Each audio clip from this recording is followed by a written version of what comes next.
We're Barry and Jill, the Irish Pilgrims. In this video, Jill gets to have a wee break and I will be taking you with me on some of the work trips I have been on in the past few weeks. Firstly, to the Poland-Ukraine border to check out some of the amazing work that is going on over there to help people fleeing war. Then back into Germany and you'll get a wee glimpse of some of the work I do for the church there. And then finally off to sunny Spain. Not to the beach, unfortunately, but to see how some really dedicated folk are making a difference and transforming their neighbourhoods. So come and join me as I take you to church, but probably not church as you know it. At the end of April, I went on a fact-finding trip to Poland with two of my colleagues from MCB, the Methodist Church in Britain. Our aim was to inform ourselves and find better ways to support our partner churches in Poland and Ukraine who have been doing their bit to aid refugees and displaced people from the war in Ukraine.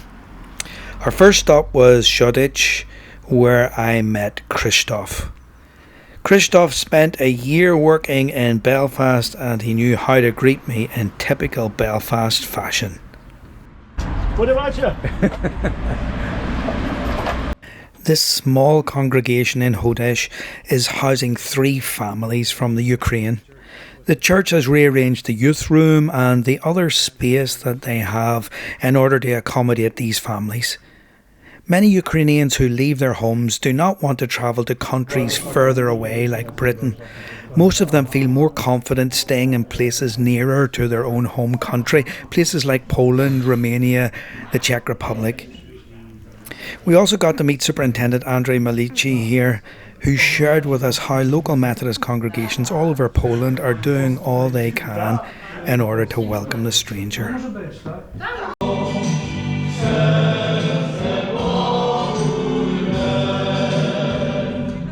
Mike, what's been the most exciting part of the day for you? Probably so far, well, it's going to be having our lunch served to us by some nuns in here. It's going to be terribly exciting. Yes.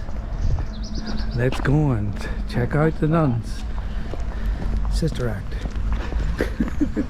Oh yeah, I hope they're singing. We also went to visit a project of the Methodist Church in Przemyśl, near the Ukrainian border. Here we met our 2 translators, Natalia and Oksana, 2 ladies who came from across the border from Lviv in Ukraine, came that morning to be our guides and our translators for the day. This House of Hope initiative is a diaconal project. The aim is to complete the build and refurbish the rooms to house refugees from Ukraine on a temporary basis, but then also to use the building for social and diaconal work in the city of Przemyśl, serving the homeless and those in need. Again, just another example of a tiny church congregation that wants to serve its neighbourhood and make a difference. Church being church.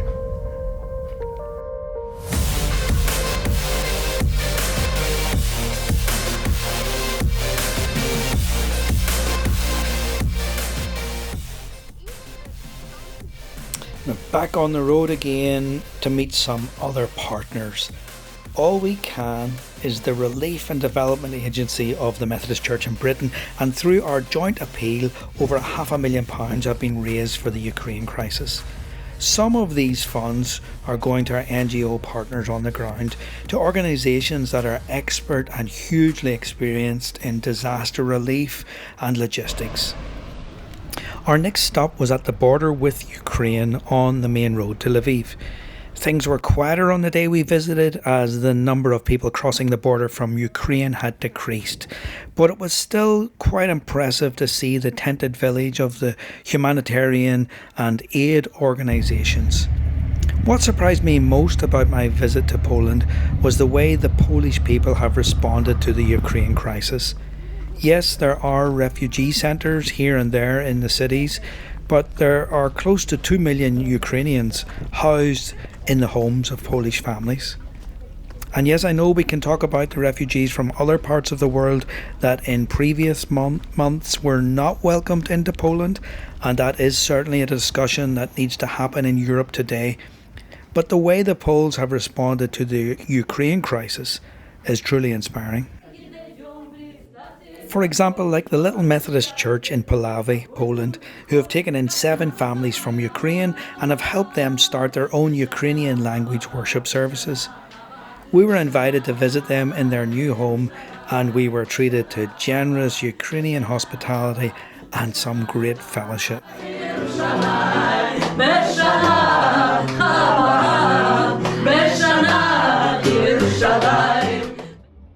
We finished off a very inspirational Poland trip in Warsaw at the headquarters of the Methodist Church, and then a week later I was back on the road again in Germany.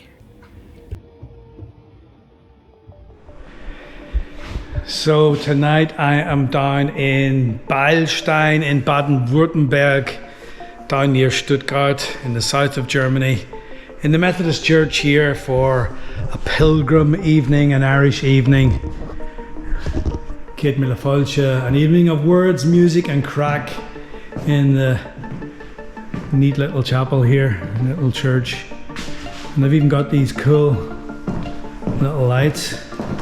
I thought they were Guinness cans originally from far when I didn't have my glasses on. There's a market opening there for Guinness cans with lights coming out of the top of them. But this just shows you German churches, like they're so creative. Can you see that? They've taken a Guinness can and they've turned it into a little flower holder. Cool. And then after the gig, which is very typical of German Methodist churches, when I do these gigs, they have soft drinks, but they also have a few bottles of Guinness and a few bottles of Kilkenny, and the evening just ends up with people sitting around enjoying fellowship together. I often have some great conversations with people. On Thursday night I was in a place in Thüringen up in East Germany, and had a wonderful conversation with a young man who was sharing his music with me. So these pilgrim evenings, these Irish evenings, it's kind of like me just sharing my journey, and because my faith is a part of my journey, I do some Irish songs and I do some songs that I've written myself about my faith and my journey. And I also read from the book about the Pilgrim journey, which has some funny parts to it, but also some food for thought. So I'm standing here with Pastor Ingo Blickle. He's the pastor of the church here in Beilstein. And how long have we been trying to get this evening going, Ingo? Oh, it has been 2 years now. 2 years. Yeah. Corona intervened. Yeah. We were so excited to have an Irish evening, so we tried to do a little cliche thing, like to offer Irish beer and things. And then I googled a little bit and I found Guinness chips. Guinness chips. That's new to me. Yeah. Did you try them? Oh yeah, I ordered, I think it was about 50 packages, because such small packages. Chips, you mean in Ireland crisps? We say crisps, but in the States we say chips. But they were signed or labeled as Guinness chips or crisp, maybe for the German market. Yeah. And so I ordered about 50 packages, small ones, and we tried them because the evening was postponed. Yes. Yeah. And therefore we had the chips to eat on our own. And we tried them and they were not really delicious. So maybe it was a good thing that the first evening we had to drop it, because the chips, the crisps were. He told me in German the Guinness chips, the Guinness crisps were furchtbar, so terrible. And I believe him. So. How many rainbows must I have seen before I find some hope? Richard of York goes riding in vain. I'm colorblind, don't you know? It's dark in here inside of me. I can clarify if I may. How much light do I really need just to make my day? But don't guide you.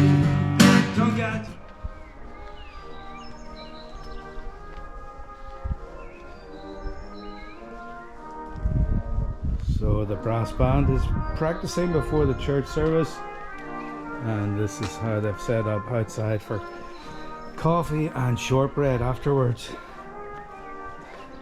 I get to preach here this morning in this nice little chapel in Beilstein.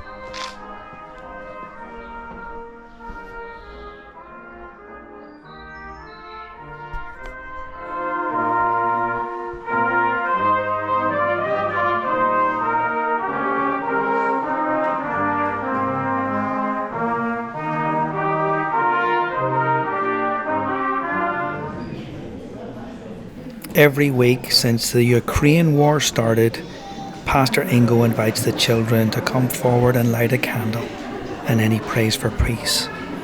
Church being church.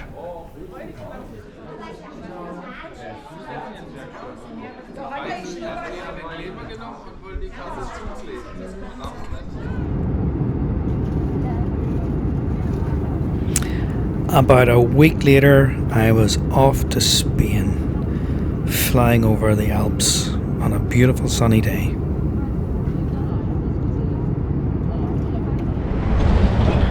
So some people have seen some of my posts on Facebook and they've been asking me, what are you doing in Spain?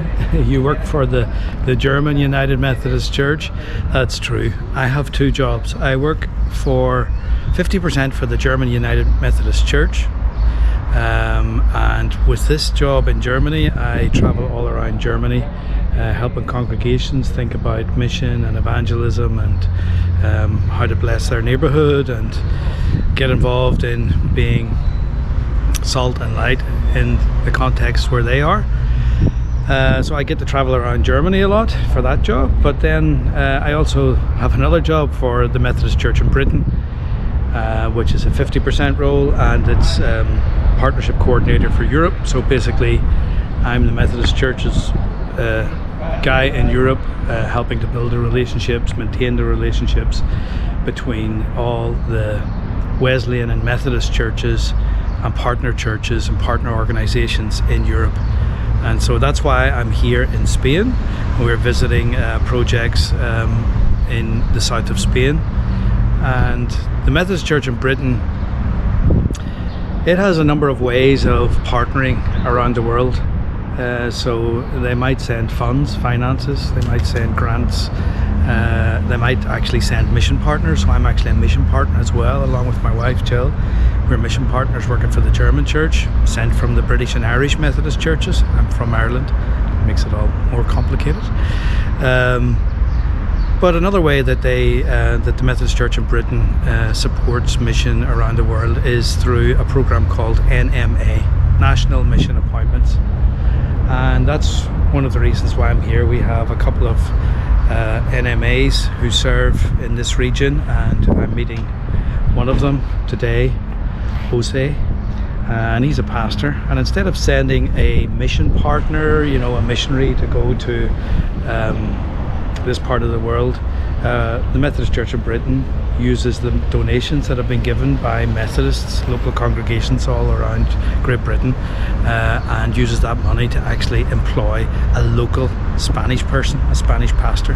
And so we support the Spanish Evangelical Church here, and Jose, who's a pastor for them, works here, and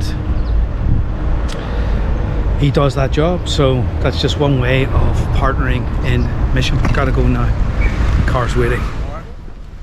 And we will go with Jose Burguillo, who is the... My Spanish colleague, Reverend Israel Flores, drove me to San Fernando to meet Pastor Jose Burguillo.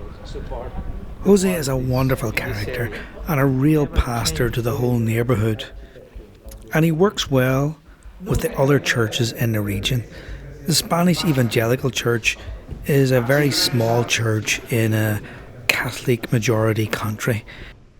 But the Spanish evangelicals are well known and respected in Spain for their openness and willingness to work ecumenically at all levels of church life.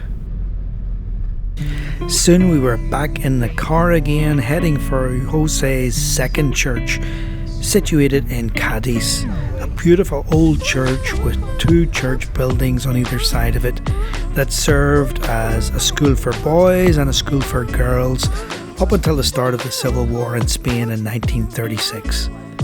This church and the 2 adjoining buildings are just waiting for some creative pioneer minister to come along and join Jose in breathing new life into this wonderful space.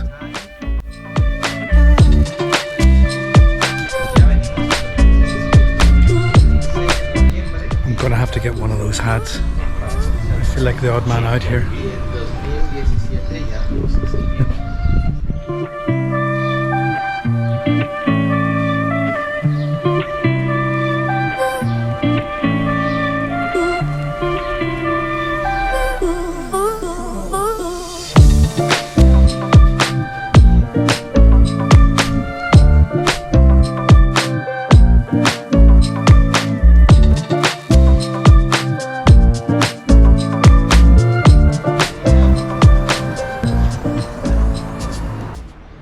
At the weekend, I was met in Malaga by my friend and colleague, Reverend Alfredo Abad, the president of the Spanish Evangelical Church. He introduced me to Ruben Bernal, a gifted young pastor who serves this church and refugee centre in Malaga. Like Jose, Ruben is an NMA and is partly funded by the Methodist Church in Britain. Alfredo and Ruben were able to share their vision for the work in Malaga with me, and for me it was fascinating to see how the relatively small Spanish Evangelical Church is doing mission and service in Spain today. Church being church, making a difference and blessing neighbourhoods all over Spain.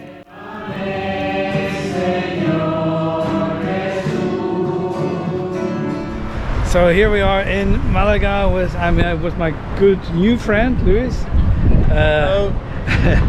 And he's been my guide in Malaga here the past couple of days, taking me to the Malaga Spanish church, and he's also been my translator, and he knows everything there is to know about Malaga, even though he's from, where are you from? Almeria. But if you ever come to Malaga and you need a tour guide who walks around with the guitar on his back, he's also a good guitar player, so he does busking, and no, he doesn't, he was playing in church this morning. I leave you with some scenes of Malaga, a city I definitely plan to visit again, with its fascinating Christian and Muslim historical background, its inspiring architecture with manifold influences, and of course the wonderfully cosmopolitan vibe that this city emits. And the beach isn't bad either. See you soon, Malaga.